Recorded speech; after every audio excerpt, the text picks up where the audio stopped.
8 నెలల ఎదురు చూపులకు బ్రేక్ పడబోతుంది. అంతరిక్షంలోనే చిక్కుకుపోయిన సునీత విలియమ్స్ భూమి మీదికి వచ్చే టైం దగ్గర పడుతుంది. ఆమెతో పాటు ఇంటర్నేషనల్ స్పేస్ సెంటర్లోనే ఉన్న బూచ్ విల్మోర్ను తొందరలోనే తీసుకొస్తామని నాసా ఇప్పటికే అనౌన్స్ చేసింది. దీనికోసం ఈ నెలలోనే స్పేస్ ఎక్స్ వ్యోమనౌకను పంపనుంది. గతేడాది జూన్ లో వారం రోజుల పరిశోధన కోసం స్టార్ లైనర్ క్యాప్సూల్స్ లో వెళ్లిన సునీత విలియమ్స్, బ్యూచ్ విల్మోర్ ఇద్దరు అనుకోని పరిస్థితిలో అక్కడే చిక్కుకుపోయారు.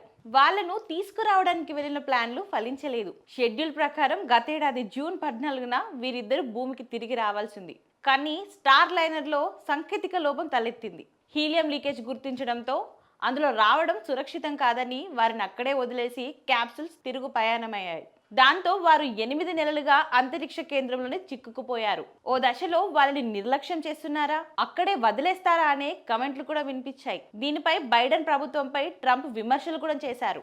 నెలల తరబడి ISS లో ఇద్దరు వ్యోమగాములు చిక్కుకుపోతే కనీసం పట్టించుకోలేదని, ఇది చాలా దారుణమని మండిపడ్డారు. ట్రంప్ అధికారంలోకి వచ్చిన తర్వాత ఆస్ట్రోనట్లు ఇద్దరిని వెనక్కు తీసుకొస్తానని ప్రకటించారు. ఇద్దరిని వెనక్కి తీసుకొచ్చేందుకు సహకరించాలని ఎలన్ మస్క్ ను అమెరికా అధ్యక్షుడు డొనాల్డ్ ట్రంప్ కోరారు. దీంతో ఎలన్ మస్క్ స్పేస్ ఎక్స్ కు చెందిన రాకెట్ ద్వారా తీసుకురావడానికి అంగీకరించారు.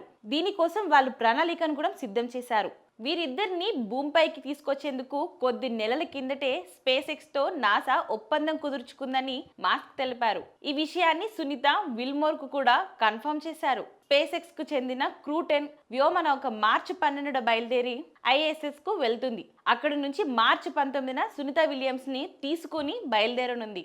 అయితే భూమి నుంచి క్రూ 10 ద్వారా కొందరిని ISS లోకి పంపుతారని, అంతరిక్షంలోకి వెళ్లిన తర్వాత సునీత స్థానంలో వారు బాధ్యతలు తీసుకుంటారు. ఈ ప్రక్రియకు వారం రోజులు పడుతుంది. ప్రస్తుతం Sunita Williams IAS flying laboratory commander బాధ్యతల్లో ఉన్నారు.